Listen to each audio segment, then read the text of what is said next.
Hey there, and welcome to another video about English fluency. Today, you will learn how to correctly use the verbs of suggestion, advise, recommend, and suggest. Other verbs of suggestion include ask, demand, insist, prefer, propose, request, and urge. But in this video, I chose to focus on advise, recommend, and suggest because they are the most confusing to some of my students. Let's first start with how to pronounce these words. The word advise has two syllables, and the primary stress is on the second one. The first syllable is a schwa, and the second syllable is pronounced with the voice consonant z at the end. This is how we distinguish between the noun advice, which is pronounced with the voiceless consonant s at the end, advice, and the verb advise, that is pronounced with a z.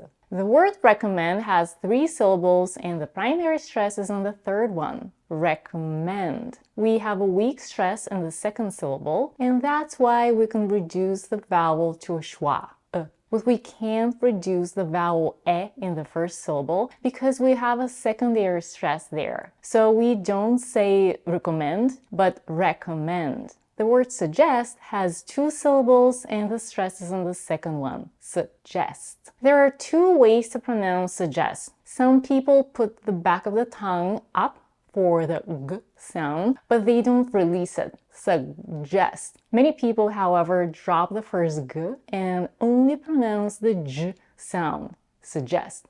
I personally don't pronounce the g. It's just easier for me. Right before making this video, I actually asked one of my friends and colleagues, who is a native speaker, how she pronounces it, and she said that she pronounces the g.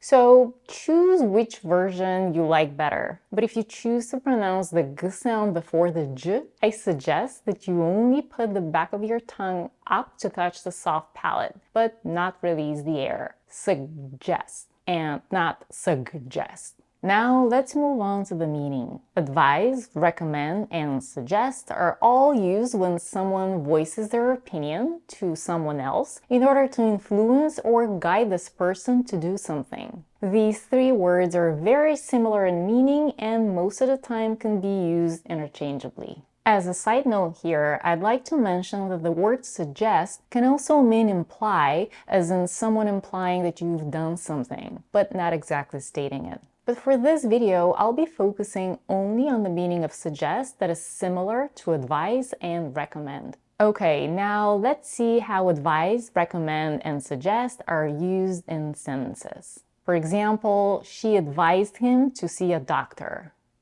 She advised that he see a doctor. Her advice to him was to see a doctor. These three sentences mean the same thing. Let's start with advise, recommend, and suggest, followed by a noun phrase, and optionally followed by a specification of the recipient, to, followed by an indirect object. Which is why I recommended Youglish. Here are some examples. The travel agent advised a direct flight for a more convenient journey. Can you recommend a good book for my summer vacation? The teacher suggested additional reading materials to the students. Notice that in the last example, we also specify whom the suggestion was given to. The teacher suggested additional reading materials to the students. So if you want to mention who the suggestion is made to, you could say to me, to her, to him, to them, and so on, but make sure to put it after you mention what is being advised, recommended, or suggested. Think of it as a formula. Someone recommended, suggested, or advised, plus what, plus to whom. The teacher suggested additional reading materials to the students. In our earlier examples, the main element of a noun phrase was a noun. This element could also be a gerund, which is the noun form of a verb that ends in ing. If your plants are ready to harvest, we suggest doing these garden activities first. Let's look at some examples. What would you advise eating for a healthy and balanced diet? She recommended practicing yoga to her clients for stress relief. He suggested trying a new restaurant to his colleagues. Next, we'll look at the verb advise, followed by an indirect object, the recipient of the advice, followed by the preposition on, followed by a noun phrase. The secretary helped me and advised me on writing the legislation. For example, the lawyer advised her on legal options for the contract dispute. I advised my parents on taking the best route for a scenic road trip.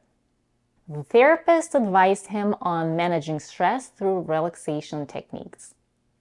Remember that out of the three verbs, only the verb advise can be followed by the preposition on. In other words, we can't substitute advise on in our examples by recommend on or suggest on. We can't say the lawyer recommended her on legal options for the contract dispute. Now, let's look at one more case when you can use the verb advise, but you can't substitute it by recommend or suggest. This is the case when advise is followed by an indirect object, for example, a pronoun, and the infinitive, to plus a verb in its base form. My doctor advised me to go home and get my affairs in order. For example, my doctor advised me to get enough sleep for overall well-being. He advised his friend to consider all options before making a decision. How would you advise someone to prepare for a job interview? But remember that in these cases, advice cannot be substituted by recommend or suggest. Now, let's talk about a form that confuses not only non-native English speakers, but also some native speakers as well, the subjunctive mood. The subjunctive mood is used to describe a hypothetical scenario or to express a wish, recommendation, or demand. Grammatically, it's expressed with a verb in its base form, the form that doesn't have s or es endings in third person, but without the infinitive marker to. For example, be, have, speak, listen, etc. When we construct a full sentence, the verb advise, recommend, or suggest is followed by the subordinating conjunction that, plus the subject of the subordinating clause, plus the verb in its base form. Many times in spoken language, the subordinating conjunction that can be dropped. When we use the verbs of suggestion with a noun clause, we have to use a base verb. This could sound a bit unnatural, especially in third person. That's what I would recommend you be prepared for. Let's look at some examples. The counselor advised that the student seek academic support. The doctor recommended that the patient take the prescribed medication. I suggest that the immediate response be a thorough investigation. I suggest you talk to her. Most of the time we follow the verb with the word that and the noun clause. But did you notice that we say the student seek and not seeks? Or the patient take and not takes? And in the third example, we have the immediate response be and not is. Although this might seem weird, these are the correct forms. This is the subjunctive mood. But guys, as I mentioned before, even some native speakers find this form unnatural. Many of them would put an S at the end of the verb in third person. For example, the counselor advised that the student seeks academic support. This is a more modern version and is accepted. But if you're taking a test, they might expect you to use the traditional form, so it's worth knowing it. By the way, I have another video about mistakes in English that are accepted by native speakers. Make sure to check it out. I'll put the link in the description box below. I also want to mention here that if you're in doubt as to how to use these verbs, you can convert them to their noun forms and follow them with is or was, has been, etc., plus an infinitive. My first suggestion is to find your community. For example, my advice is to start saving for retirement early. His recommendation was to invest in diversified stocks for long-term growth. Our suggestion is to schedule regular team-building activities. Now, let me talk about some common mistakes that I've heard over time. The thing that is confusing to many non-native English speakers when it comes to these three verbs is when they're followed by a pronoun. To advise him on something has the same meaning as to recommend or to suggest something to him. But the phrase recommend him has a different meaning. In this case, he is the object of recommendation and not the recipient. The pronoun him here is the direct object of the verb recommend. For example, I recommend him for this position. This means that I believe that he would be ideal for the job and my recommendation is to hire him.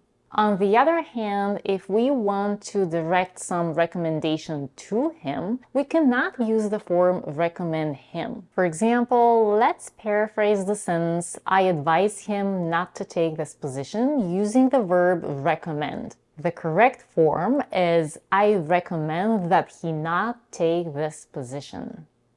But let's look at another sentence. I advise you to call him. Now, if we paraphrase it using recommend or suggest, we get these. I recommend that you call him. Or I suggest that you call him. Keep in mind, though, that in spoken language, many people drop the word that. I recommend you call him. I suggest you call him. That is still there, but it's kind of imaginary. Notice that here we don't use the infinitive form to call, but we only use the base verb, call. Again, I suggest you call him, and not I suggest you to call him.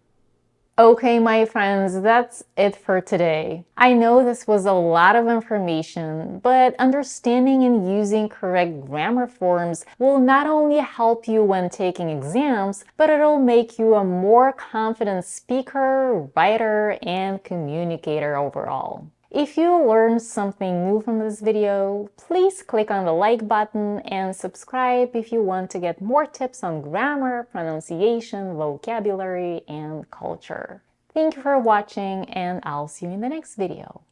Bye!